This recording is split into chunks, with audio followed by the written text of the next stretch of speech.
आप सभी पेरेंट्स को नमस्कार। ये बहुत ही इंपॉर्टेंट वीडियो होने वाला है।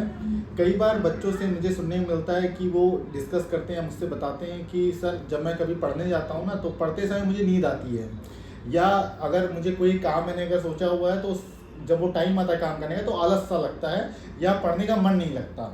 तो जैसा कि आपने इस वीडियो का टाइटल देख लिया होगा कि कैसे अपने आलस को पूरी तरीके से ख़त्म करें, और ये मैंने एक बुक पढ़ रहा हूँ जिस बुक का नाम है इकिगाई।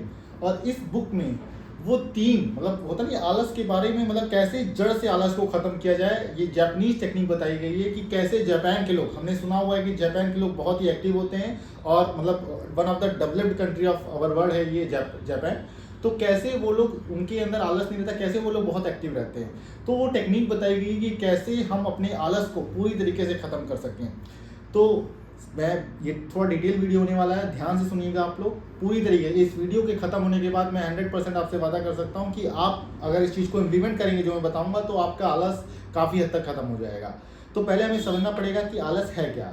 देखिए, दो प्रकार के आलस होते हैं। एक तो होता है फिजिकली हम मतलब होता नहीं हमें आलस आ रहा, और दूसरा होता है आलस मेंटली होता है, साइकोलॉजिकली होता है। शरीर को थकावट नहीं लगी है लेकिन साइकोलॉजिकली हम थकावट, मतलब हमें थकावट महसूस करें, हमें कोई काम करने का मन नहीं कर रहा, हमें नींद आ रही है। तो फिजिकली जो आलस हम महसूस करते हैं वो उसके पीछे रीज़न क्या है। देखिए, बच्चों को मैं थोड़ा एड्रेस करूंगा, थोड़ा मैं सिंपल भाषा में बात करूंगा। देखिए, मैं आपसे कहना चाहता हूँ कि जो फिजिकल आलस होता है उसके पीछे मेनली दो रीज़न होते हैं। पहला, देखिए हम सबको मालूम है कि हमारी जो शरीर है वो 70% वाटर से बना हुआ है। हमारा शरीर में 70% वाटर है।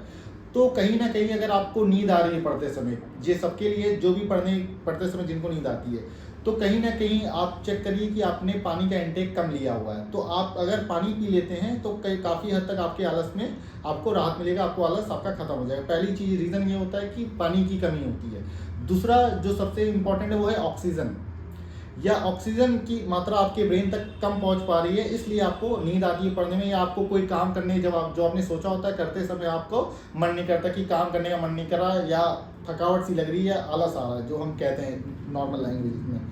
तो यही दो रीज़न है, ऑक्सीजन। अब इसमें अब आया है मेन रीज़न, ऑक्सीजन। एक जो मैं आपको बताने वाला हूँ, जो गलतियाँ मैक्सिमम लोग कर रहे हैं अपने लाइफ में और जिसकी वजह से वो पढ़ने में उनको पढ़ते समय नींद आती है और आलस लगता है, वो ये है कि खाना खाने के बाद तुरंत पानी पी लेना। ये बहुत बड़ा रीज़न है आलस का भी, और ये बहुत बड़ा रीज़न है बीमारी को आमंत्रित करना। खाना खाने के जस्ट बाद कई बच्चे मैं देखता हूँ कि खाना खाने के बाद, कई बड़े लोग भी को मैं देखता हूँ वो खाना खाने के जस्ट बाद पानी पी लेते हैं। इसके पीछे रीज़न क्या है? जब हम खाना खाने के जस्ट बाद पानी पी लेते हैं तो होता क्या है कि जो डाइजेस्टिव जो एंजाइम्स होते हैं हमारे जो शरीर में, जो हमारे डाइजेस्टिव सिस्टम में जो डाइजेस्टिव एंजाइम्स हैं वो डाइल्यूट हो जाते हैं पानी के कारण, वो डाइल्यूट हो जाते हैं, जिसकी वजह से हमारे पाचन तंत्र को या हमारे डाइजेस्टिव सिस्टम को, और मतलब होता नहीं है भोजन को पचाने में काफ़ी दिक्कतें आती हैं, बहुत ज़्यादा मतलब वर्क करना पड़ जाता है। और इसकी वजह से होता क्या है कि जितना जो ब्लड का जो सर्कुलेशन है वो पेट की तरफ हो जाता है, और जब पेट की तरफ ब्लड का सर्कुलेशन हो जाएगा तो माइंड में ब्लड कम पहुंचेगा, और ब्लड कम पहुंचेगा तो ऑक्सीजन कहीं ना कहीं कम पहुंचेगा, तब हमें नींद आने सी लगती है।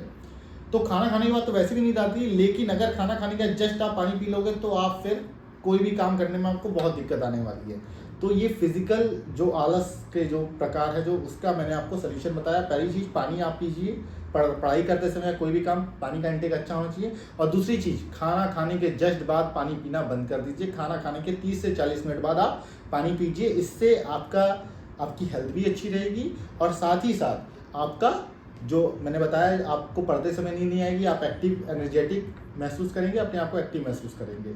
Second, mental reason. What is the mental reason कि क्यों हमें आलस लगता है। कई बार क्या होता है, हमने बहुत अच्छी से प्रॉपर नींद ले ली, सब कुछ कर लिया, सब कुछ सही है, लेकिन फिर भी हम पढ़ने बैठते हैं, नींद से 8 घंटा सो के उठे हैं, उसके बाद भी किताब खोल रहे, नींद आ रही है।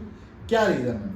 इसके पीछे रीज़न कुछ नहीं है, शरीर का कोई लेना देना नहीं है, हम मेंटली वो हैं। और क्या रीज़न है बताता हूँ आपको। रीज़न ये है कि हमें कारण नहीं पता है, हमें वाई नहीं पता है, क्यों कर रहे हैं हम, पढ़ाई क्यों करनी है, या कोई भी काम अगर हमने सोचा क्यों करना, अगर हमें उसके पीछे का कारण पता हो, रीज़न पता हो।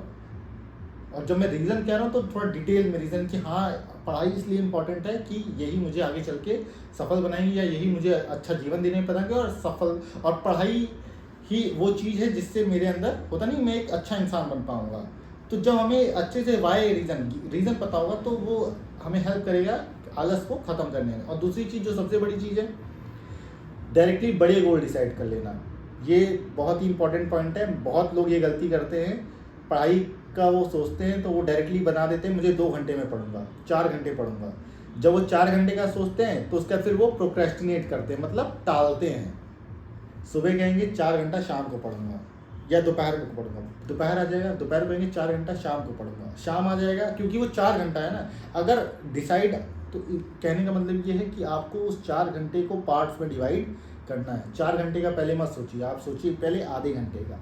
आधा घंटा अगर आप पढ़ेंगे, आधा घंटा का सोचेंगे तो आधा घंटे आप बैठ जाएंगे। 4 घंटे का सोचेंगे तो फिर वो आप टालते चले जाएंगे, उसके बाद अंत में फिर वो नहीं हो पाता, फिर आपको आलस आएगी। ये है साइकोलॉजिकल रीज़न, ये बहुत इंपॉर्टेंट रीज़न है। तो इसको आप लोग ध्यान रखें कि चीज़ों को पार्ट्स में डिवाइड कर दें। कोई भी अगर आपने टास्क सोचा है कि आज दिन में मुझे ये करना है तो उसको पार्ट्स में डिवाइड कर दें। हाफ आवर को सिर्फ आप पढ़ाई को और समय को आप डिवाइड कर दें। तो आशा करता हूँ ये जैपनीज़ टेक्निक आपको पसंद आई होगी, और इसमें कुछ ये बहुत ही प्रैक्टिकल सी चीज़ है। इसको अगर आप अपने लाइफ में फॉलो करेंगे तो काफ़ी हद तक आपको अपने काम पे करने में आलस नहीं आएगा। Thank you very much.